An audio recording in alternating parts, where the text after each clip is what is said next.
የታሰረ ውሻ አለ። ይሄ የታሰረ ውሻ መኪና ሲያልፍ ሲያገድም ይጮሃል። ታስሯል፣ መታሰሩን ያውቃል፣ ግን ይጮሃል።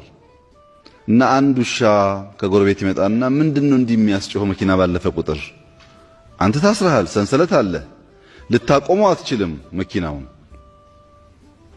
በተደጋጋሚ ግን ሲያልፍ ትጮሃለህ። ምን እያደረክ ነው ብሎ ሲጠይቀው አይ እኔ እኮ መኪናውን ማቆም እንደማልችልም አውቃለሁ፣ መኪናውን ለማቆም አይደለም የምጮኸው እኔ ዋናው ያሰሩኝ ሰዎች ስራ እየሰራው መሆኑን አውቀው አጥንት እንዲጥሉልኝ ነው የምጮኸው እንጂ መኪናውን ለማቆም አይደለም። እነዚህ ሚዲያዎች አጥንት ለሚጥሉላቸው ሰዎች ነው የሚጮሁት፣ ለእናንተ አይደለም። ካልጮሁ አድዋም ይሁን ማንኛውም ስራ ካላራከሱ የዕለት ጉርስ የላቸው። ለዕለት ጉርሳቸው ነው የሚጮሁት።